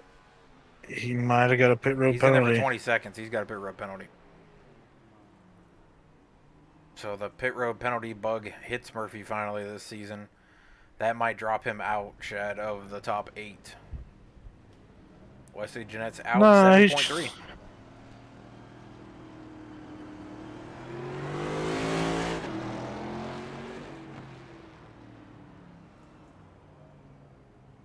Well, there's 46 seconds, 47 seconds. Murphy's underway. Yeah, he's going to lose 5th place to Nathan Maughan, but he still should come away. Because Cole and Tyler are coming out of the last turn now. Yeah, so he should still get 6th, as long as he doesn't make any other mistakes. I'm sure he's not too happy right now, but 6th place is still a good night for him. Hurt the 2 back on pit road. Yeah, not sure what's going on there. But he is on pit road and no tires are in it. He got a pit road penalty, Shab. That's going to take him out of contention. Jason Blaney's going to move into 2nd. And I think the Jovi Ray just hit pit road. Jovi Ray jumped him as well. Yeah. So Ryan Crooks, now comes out of pit road. That's going to cost him probably a podium. Unless he could get out here and make up some time on Jovi Ray. He was about a second or 2 faster than him most of the race, but he's got 7 laps to do it, Shad, and he's on. I mean, he's in a good position, but that's a lot of time to make up on Jovi, who's going to be pretty good distance in front of him. Well, he can be through the S's and the straightaway. I don't think he'll catch him, but if anything, Jeanette might catch him. With 6 laps to go, Kurt, that pretty much guarantees Wesley Jeanette the win, as he's 50 seconds out in front of 2nd place Jason Blaney. And Jason Blaney's, got over 20 seconds over Ryan Crooks as Kurt. That's outdated. Okay, so Jason Blaney's got about 12 seconds over Jovi Ray. So Jovi Ray, Kurt, had the problems to begin this race, going to find himself back up into the top 3 right now. All he's got to do is hold off. Yeah, all he's got to do is hold off the 2 car, which he should be able to do. He's got pretty much the entire front stretch lead over Ryan Crooks. So, 2 teammates are going to probably finish 1-2 right now unless they have mistakes. Well, Wesley Jeanette coming around to 5 to go as he comes off the final turn here, Shad. It's been a dominating race. I don't think anybody's led a lap. That wasn't not him. We know Jovi, I think, just the pit cycle, I think, led one. Did he get a lap? Okay. I was going to say, I know Ryan didn't because he came in a lap early both times. Actually, I don't know. Jovi may not have gotten it because he ducked off to pit road and Wesley passed him, I think, before the line. So Wesley Jeanette might have led every single lap here tonight.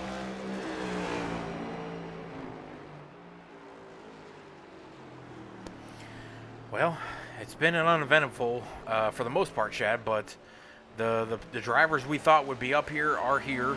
Ryan Crooks in 4th, Jovi Ray 3rd, Wesley Jeanette 1st, Jason Blaney, kind of a shocker with his mistakes in the first couple laps there, but he was pretty much steady the rest of the race after he blew that turn, and has come all the way back up to 2nd place. So a good Good comeback for him. Nate Mon going to have a top 5. Chris Murphy still in the 6th position, Shad.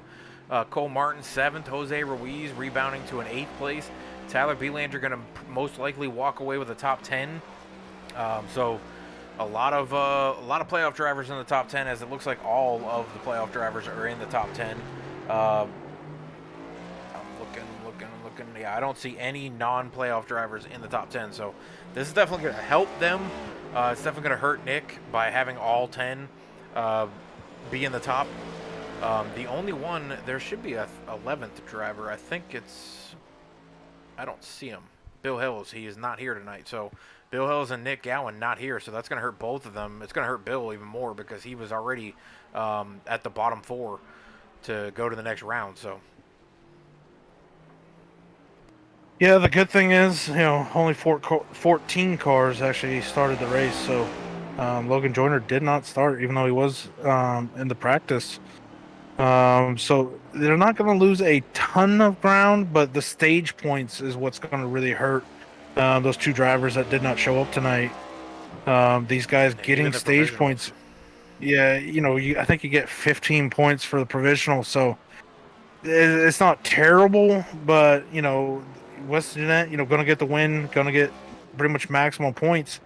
He's going to gain a ton of ground on, the likes of Nick Gowan, who was sitting really good to start these playoffs, but, missing tonight is going to make it to where, the next 2 weeks, if he's able to actually show up, he's going to have to do something the next 2 weeks. Yeah, he can't have any mistakes. He wrecks out, one of the next 2 weeks, he may find himself not in the next round. Yeah, Nick's a skilled enough driver to where he could come out and get a top 10 in Richmond. He could dominate Richmond and Kentucky, but there's been times where he hasn't gotten a good finish because of getting wrecked. So he definitely has got to go mistake free if he is able to make it, which we of course hope that he does. Well, we've got 3 laps to go. Wesley Jeanette out front the entire race so far. Second place, Jason Blaney is kind of a shocker, Shad, to be up here in second, but had a pretty good lap time to start the race. I believe he started in the top 5. He started 4th, so had a good qualifying lap. Jovi Ray started 3rd, and looks like he's going to wind up finishing 3rd, unless Ryan gets about a 12-second comeback, and I don't think that's going to happen unless Jovi blows the turn. Jovi's, his lap times are, right there. But Jovi's made multiple mistakes tonight, so that's as long as Jovi doesn't make a mistake. So Jovi's got 3 laps, no mistakes, and he's going to walk away with a podium after having a disastrous start of this race where I thought, any chances of getting to the podium were done.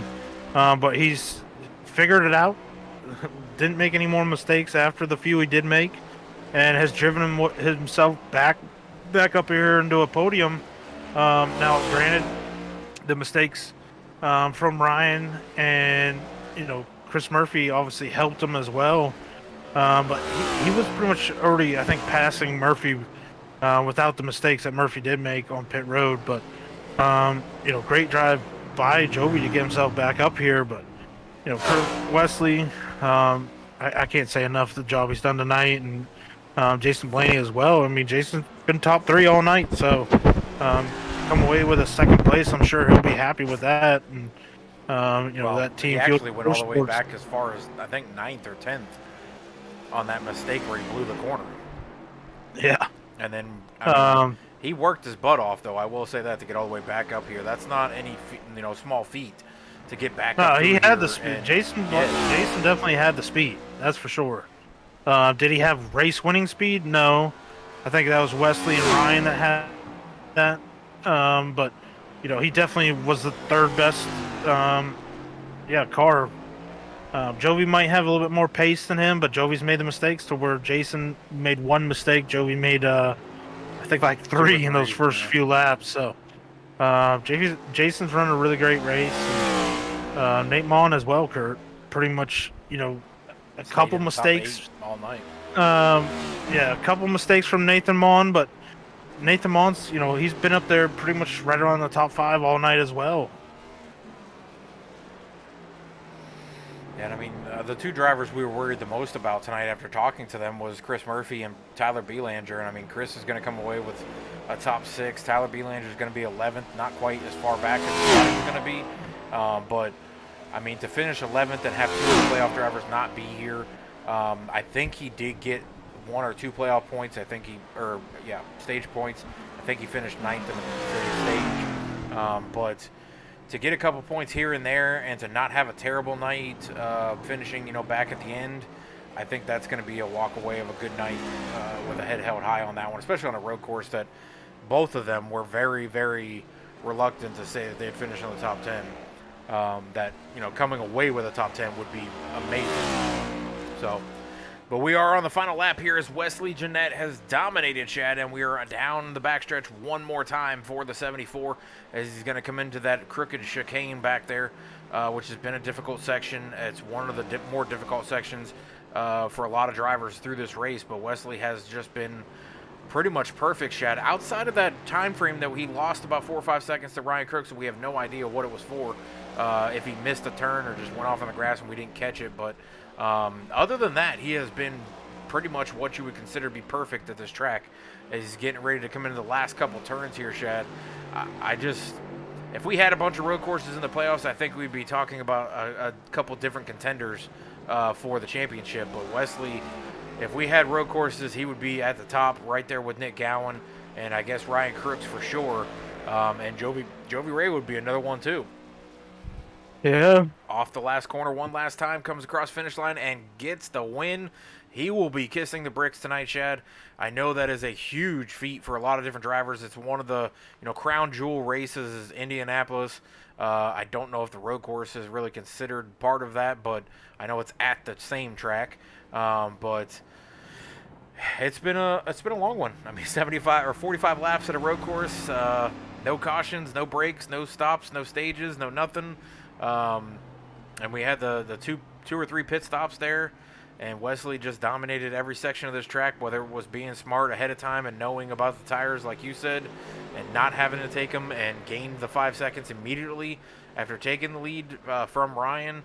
So coming away with max points. We'll talk to those top 3 drivers. Wesley Jeanette, Jason Blaney, and Jovi Ray will be coming up into the booth here to talk to us. We'll come around to the finish line as Wesley Jeanette, the 74, is going to burn them down on the brick shed, and we'll come back to talk to them. I don't know what else to say about him.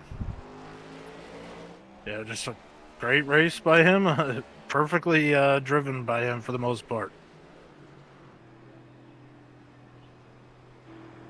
Well, we will come back after this burnout by the 74. We'll come back and watch and talk to the top 4 or top 3 and see what they have to say about this long road course at Indy. We'll be right back after this burnout by the 74.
All right, we're back here for Velocity Motorsports playoff race number 1 is concluded at Indy Road Course, and a race that was just dominated by the 74 of Wesley Jeanette.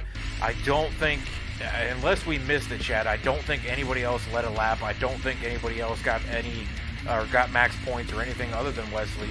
The stage points, that one was a little squirrely for me because I'm not sure exactly where everybody was at when it came to lap 18. I know the admins will probably figure that one out and break it down, but at Wesley, I mean, to start in the playoffs, you started in 7th in the points, you get the pole, you lead every lap, you missed the fastest lap by, I think, 2/10 for Ryan beating you on that one, but you come away with the win.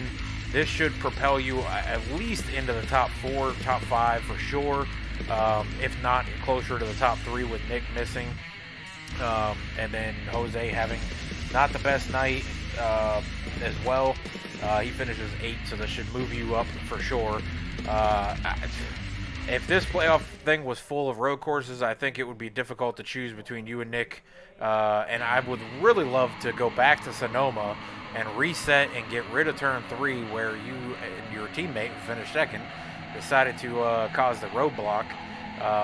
If we could go back and reset that race up and eliminate the cheater, I think that would be a different race than what it was. So I would love to see that. I would love to see Nick here tonight to battle with you. I thought going to this playoffs with a road course right off the bat, I was like, wow, this is going to be one heck of a race with you, Nick, Jason, Jovi, Ryan, and a couple others that I know are pretty good at road courses. I just thought this is going to be usually we have 1 or 2 guys who are really good at road courses that just eliminate, get away from everybody, kind of like you did tonight and Ryan did.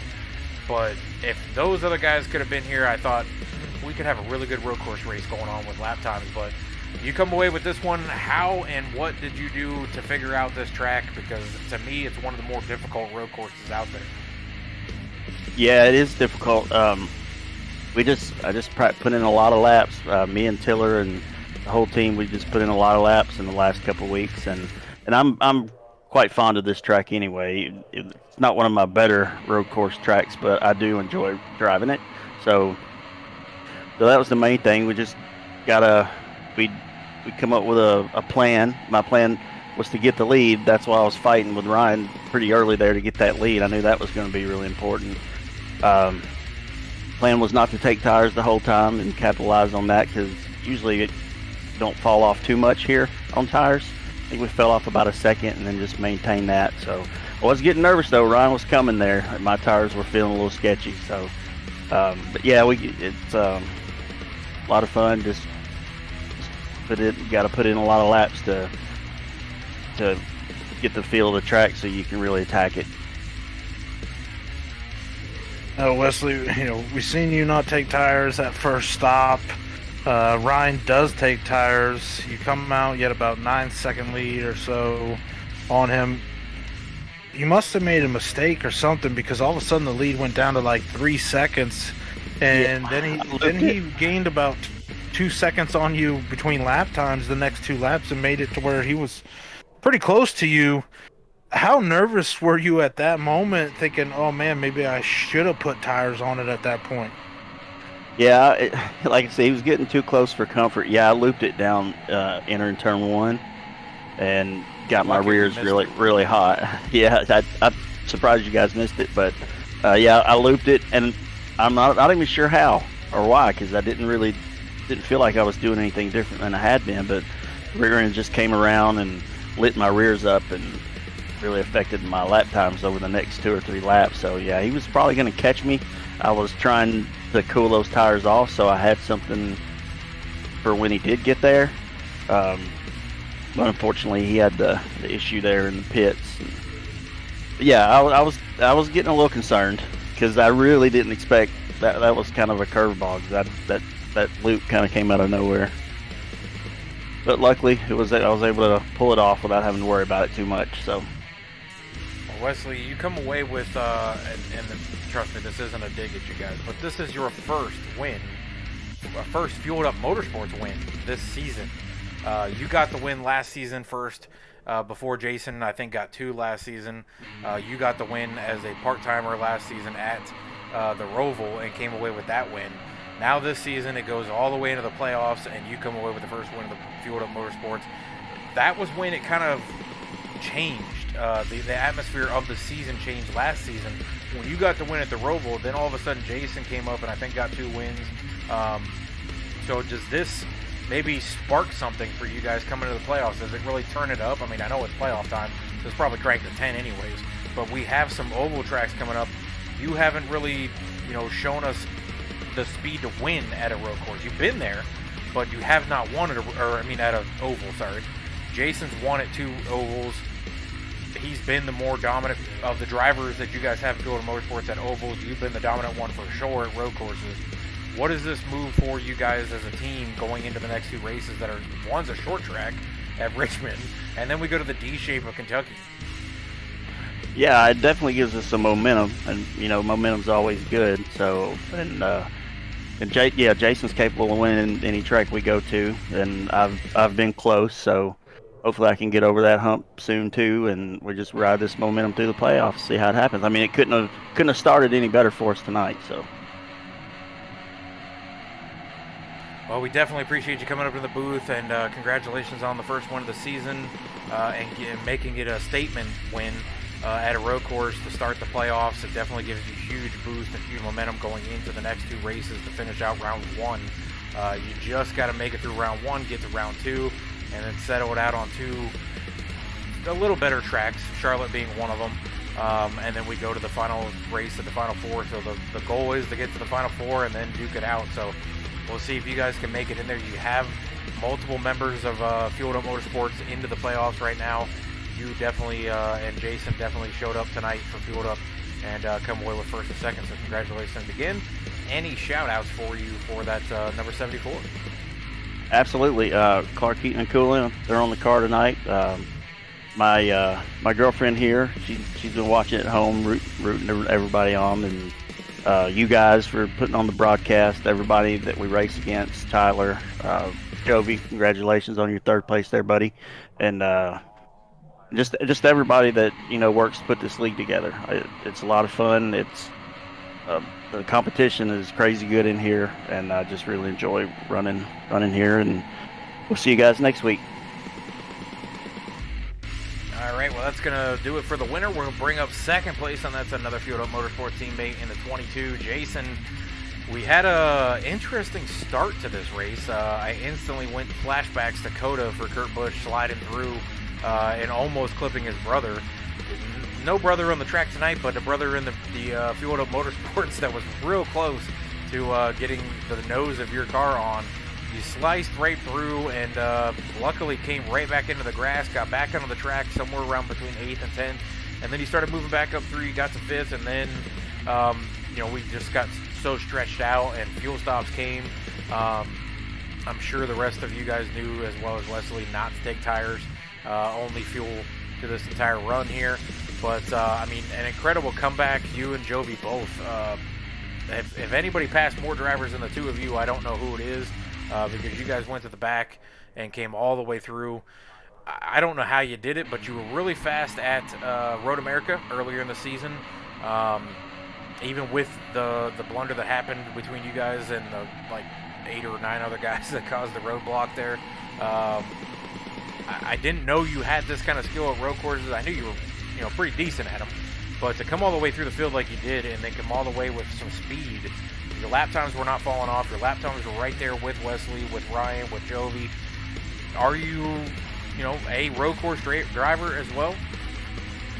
Yeah, I think I'm more of a closet road course driver. I was usually one of those things I try to keep in the back pocket, not let out. But yeah, I'm a 2022 Daytona 24 winner. That's actually what got me into racing, was road course racing, other than me racing go-karts when I was younger. So I definitely have the knowledge of it. Nothing compared to Wesley. Wesley still walks me through some stuff, but yeah, I am.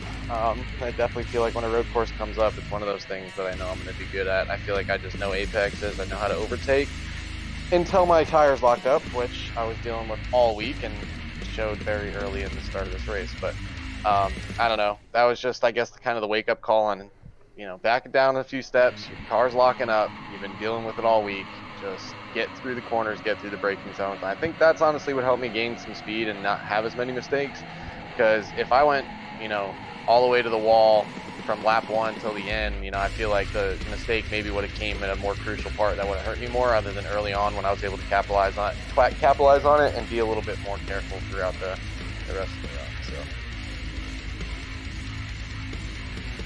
Well, Jason, I mean, you were top 3. Besides that first lap blunder, top 3 pretty much all night. After that, you had the speed, and you know, went mistake free from then on. How good does it feel to come away, you know, with a second place finish to only your teammate who was on rails? And you know, how's that set you up for the rest of this first round going on in the playoffs? Yeah, I mean, not to be a woe is me, man, but the regular season for me was really rough. I mean, we tried every strategy, we tried everything to be able to succeed, and it just really wasn't ever showing us light. But, you know, that conversation that we had with the team was, you know, let's get through these last 3 regular season races and figure out how to get us all in, or as many people as we can get in, and reapproach it once we go into these playoffs, because there are some good tracks coming up, to just forget about all the mistakes that were in the regular season and start fresh and, you know, race like with results that we should have seen all year. And I think this starting with a little bit more pressure and us on a clean state with much closer points now that it's been readjusted for playoffs, I feel like it's just a different look moving forward into the next few rounds. Well, Jason, if there's 3 or 4 drivers this season from last season who's had some terrible luck this season, I would say it's you, Chris Murphy, John Osborne, and Jose Ruiz. 3 of them being in the Final 4 last season. You were really hot last season entering the playoffs and then during the playoffs, but didn't make the Final 4. Does that make, you know, does that put a chip on you guys' shoulder, knowing that, you know, the cheater's not here no more? You guys have an advantage with teammates. They don't have the advantage that they had with teammates that they had last season. You guys got, you know, a good amount of teammates into the playoffs. They've got only 2. Just from those 2 teams alone. And then you've got Tyler Belanger, who was in the playoffs last season, who's not doing too bad. He's right there in the top 5 in the points. But Nick and Ryan, you know, Wesley was a part-timer, but was here for a few races. Nick and Ryan have been so dominant with Jovi always being in the top 3, it seems. Jovi, I think, I'd have to go back and look. I'm going to have to look this up before next race. But outside of, I think, 1 race, Jovi's finished in the top 3 in every single race as a points position. So does this really give you guys a big advantage with having the extra teammates that you guys have, especially when we get to the draft track? Charlotte, I mean, it's pretty much a draft track for all purposes other than outside of Daytona and Talladega and iRacing Super Speedway. But, I mean, Charlotte is going to be an advantage with extra drivers and teammates. So does this set you guys up even more with having as many teammates as you did get into the next round or get into the playoffs? I mean, yeah, absolutely. I mean, just being able to practice first off, knowing to have that side-by-side practice with someone, going over strategies, what doesn't work. It's a lot harder and a lot more time investing to go through, okay, what steering setup works, what brake setup works, you know, all that stuff, doing it by yourself versus everyone pick something else, figure out what works the best, go from there. The drafting is always going to help. That's definitely a thing. It just, some of the tracks, it works, and then some of the tracks, there's not really a way to make it beneficial. I mean, some of the short tracks, I feel like, sorry, that's my alarm that's going off for no reason. Some of the tracks just, you can't really teamwork very much. So, I don't know. I feel like, well, you guys as playoff drivers too, it might hinder you guys a little bit because you guys are battling guys who are all on the same kind of skill level, where you guys are always around each other. I mean, when we go to certain tracks, I mean, Johnny D is usually up here, who's not in this race tonight, but he's always usually up here with you and Wesley Jeanette. John Tiller's always up here in the top 10 battling with you guys. Nate Lyon's usually right there within the top 10 or right outside the top 10 battling you guys. You know, you guys have all those guys right there. So those positional points kind of matter too. So is there any talks between you guys as far as, hey, we are the playoff drivers, you guys are the non-playoff drivers. If we need a point, does that help? 100%. Because, like, the one thing that we always revolve or go off of with the team is that, you know, we're in it to win it. The reason we're part of a team isn't for selfishness. If you want to do that, you can always drive alone type of thing. So never once has our team ever been like, oh, what's going on with me matters more than the big picture of who's going to bring our team the furthest. So I'm sure if there's in a situation like that, that it's definitely going to be talked about, and it's probably going to have to be within like a team meeting. just going over that situation. That hey man, if we're calculating points and it's 1 point and I'm fourth, you're third, and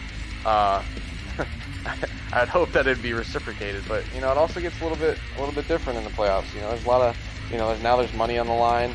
People are trying to maximize that. People want to go as far as they can. So obviously it's going to be tough, but I feel like our team's definitely going to be able to overcome that. But I think everyone from last year has a chip on their shoulder from the results from last year and how close we got and how good we did, and not going the way that it really was supposed to this year or that we hoped to this year. Obviously everyone's going to try their hardest to fight the hardest, but when it comes to teamwork aspect, I really feel like we kind of have a clear picture on, hey, help the team. Don't take yourself out of it in the sense of if you're in points having a battle, I mean, at that day you're a competitor, but if it's someone that has a way better chance of moving on versus someone that just wants the extra point in a race, kind of got to look at it that way. I think the way the league has set it up with money mattering all the way for the top 12, I think that definitely puts a hindrance in it. But you have several drivers in the top 12 as of now, so congratulations on the second place finish. Any shout outs for your Fueled Up Motorsports number 22 Ford Shelby GT500? I always do. Obviously, all the teammates that work week in and week out, everyone that is part of the organization that makes us go around, they put a lot of work in that I can't ever be more thankful for. Obviously, New HD Media, that's on my car tonight. Gave me a really fast ride. Big shout out to them. They're always here to help us whenever we need, a car sponsorship. Never hesitate. Clark Heating and Cooling, Swift Home Buyers, WJM Motorsports, W Energy, Admin Box. You guys in the booth. Everyone that puts on this league in Velocity, they've done a pretty good job as far as operational wise, and I don't know, just everyone else that helps us, afford this really expensive sim, and that's been behind us and consistently never backed off or didn't have hope in us since the moment they came on board. I really have to give a big shout out to them. Well, we appreciate you coming up to the booth, and we'll see you guys next week at Richmond and see what you guys can do there. We're going to bring up third place, and that's going to be Jovi Ray in the 33 in the Interstate Battery car. Jovi, this race did not start off well for you, just like it didn't for Jason. You guys did start in good position, but within the first 4 laps, you both had made some mistakes, and I think, according to Chad, he said about 3 mistakes for you. But you'd been as far back as, I think, 13th or 14th at one point, and came all the way back through the field on a long run there. A lot of laps completed, 45 laps on a road course to figure it out, and you come all the way back up to third. You were running consistent lap times with the leaders, as well as Jason and Nathan Mon and Chris Murphy, and you're able to get all the way through into second. Outside of the mistakes that were made in those first 4 laps, is there anything else you could have done to be up here and battle with Wesley and Jason in a little closer aspects? Nah, just minimize the mistakes. I mean, I was just dusting off the rust. I haven't raced in like 5 days, and I was just going in there through the little kink, and she said goodbye on me. And then, I mean, you guys say 3. I feel like I did like 7 mistakes before I got back. Yeah, before I got back into rhythm. Once I got into rhythm, it was fine. I mean, the only thing I had to remind myself, it wasn't a GT3 car because I was running it all week last week. But yeah, just minimizing mistakes as per usual. Oh, Jovi, you're able to get yourself back up here. The fortunate thing of Ryan Crooks having I think, an exit cone violation on his final pit stop, affords you up here onto the final step of the podium. Gotta feel good at the way that the race started for you, for sure. Now we change pace. We go to, a 3/4 mile short track, which is Richmond. And then we go to Kentucky to finish this first round of the playoffs. How do you feel moving on from this, going away with a solid finish here tonight, going into a track like Richmond, which, is slick in its own, and very tight quarters, and a place where we expect to see a little bit of beating, banging, and probably the numbers as far as cars on track also going up? Just being consistent from here on out. I mean, the only track I really hate is Kentucky. I despise that track, but Richmond I love. I always love a short track. yeah, just keeping the streak going, just finishing top threes, just putting the pressure on the competition, just hoping that no one makes a mistake or I don't make a mistake. Just got to be there at the end. Well, Joe, we've seen you consistently finishing the top three. Like I said, I'd have to go back for next week, but I'm pretty sure, if I remember correctly, outside of one, maybe two races, we've seen you outside of the top three. You've been the most, I would say, consistent driver in the top three that's been here this season since you joined. And I mean, the goal's got to be just to make it through round one and reset the mind, make it through round two. It's a shorter round in round two than it is round one. Round one, we got 3 races. Round two, we got 2. And then we go to the championship 4 at Iowa. Is there a track specifically, because we know we've talked about it several times this season, you have not got that first win of the season. You've been so close multiple times finishing second. You finished third multiple times. Is there a track left on the schedule that you feel like this is a track that I could go get that first win, whether you make it through the round or not? Because anything could happen. I mean, all of them except Kentucky. I mean, I love all of them. New Hampshire's fun. Charlotte I've always ran good at. Iowa I love running at. Yeah, I just feel like it lines up perfectly. I mean, I'm not really thinking about the win. It's more just, who cares? If it comes, it comes. I mean, I've won before. It's not like, oh, I'm nervous like this is going to be my first win. But, I mean, yeah, if I could get the trophy at the end without 0 wins, hey, I'll be the first one and probably the only one to ever do it. Well, we definitely appreciate you coming up here and talking and having a great race, making a huge comeback. Like I said, you and Jason, I don't think anybody passed more cars tonight than the two of you going to the back of the field and coming back up through and finishing the top 3 podium. We'll see what happens next week on the short track of Richmond, which is basically the long straightaway of Indy in length almost. So good luck in that. Any shout outs for you in that 33 Toyota? Shout out to Cole and Nate running with me. I mean, they had some good runs. Shout out to you guys for the broadcast. Shout out to the competitions. Always fun racing with you guys. Shout out to Tyler B for running this league. Velocity, it's been amazing. Can't wait till the end of the season to see who the champion is. Well, we definitely can't agree there. It's been a little longer the season this time, but I've definitely enjoyed it. I think it's added a few wrinkles in the schedule with the different tracks that were added in this season. But great season so far. We definitely appreciate you guys and all the stuff you guys do on track. Shad, it's been a great season so far. We walked away with at least 2 of the 3 drivers that we picked to be in the top 3.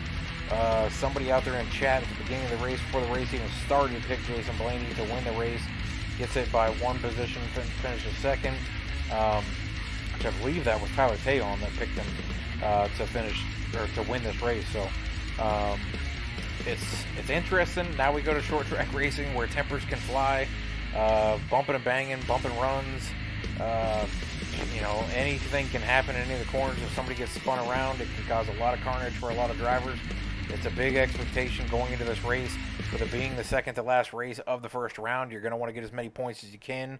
If we see a return from Nick Gowan coming back, he's going to have to do some work to get through there. He's won at Richmond in another league that I broadcasted for him. So we'll see if he can come and do that in the next gens. If he does not come, then that opens the door for a couple drivers to try to get up here in the top 8.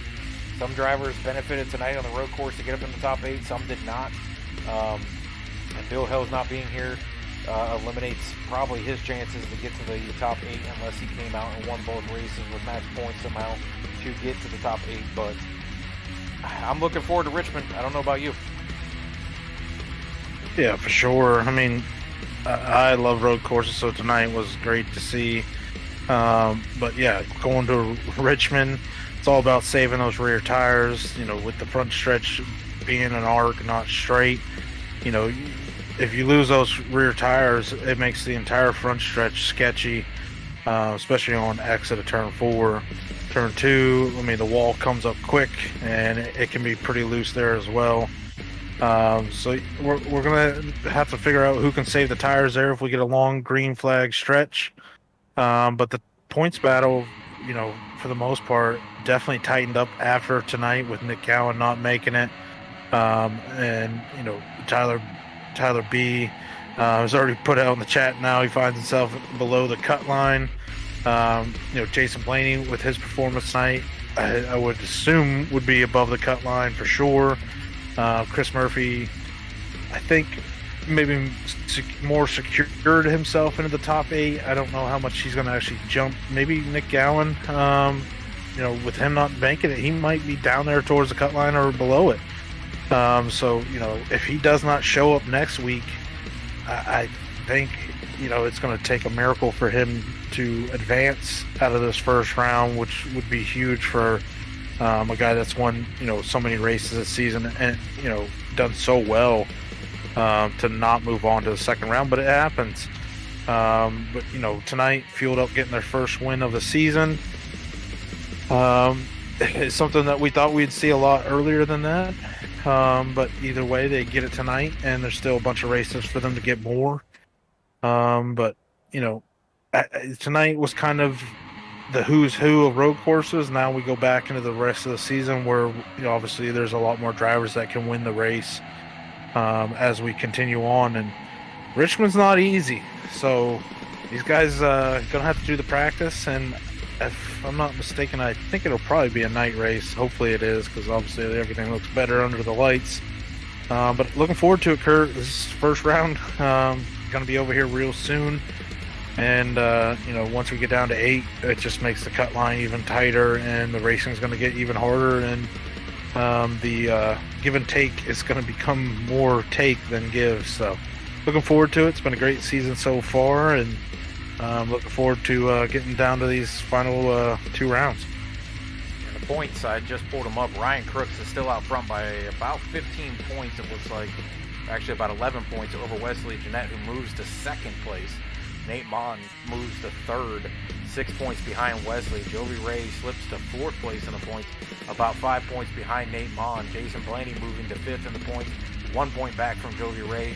Jose Ruiz dropping from second in the points all the way to sixth, 2 points back from Jason Blaney. Chris Murphy moves to up 1 position to seventh, now 2 points back from Jose Ruiz, and 4 points in front of 8th place, the final transfer spot of Cole Martin. Tyler Belanger sitting in 9th, 1 point back from Cole Martin. Brandon Watkins sitting in 10th, 3 points back from 9th. And then Nick Gowan and Bill Hill slip all the way to 11th and 12th. But Nick Gowan only 12 points back from 10th, and he's only, what is that? 12 points back from 8th. So, not a terrible night for him. I don't know what it's going to look like if he shows up and comes out and does what he's been doing most of the season. But I feel like Ryan and the rest of the Fueled Up Motorsports guys as well, I think they've all got something to prove and show that this was not a fluke race, with the road course being Wesley Jeanette's win. So we'll see how that comes out, and we'll come back next Tuesday night to wrap this thing up, or to get playoff race number 2 completed, and then we'll go to Kentucky to wrap up the round number 1 and see who moves on. As the top 8 will move to round 1, but the final 4, or the back half 4 that are eliminated, still can position themselves for different money positions. Even if you're in 12th, you can move up to 9th and get a higher payout. So the racing is never over until the season's over. So we'll come back next week at about 7:30 when I'll go live, and we'll catch Richmond. Appreciate everybody out in the chat and all the viewers and the different comments that were posted, and we'll catch you guys next week.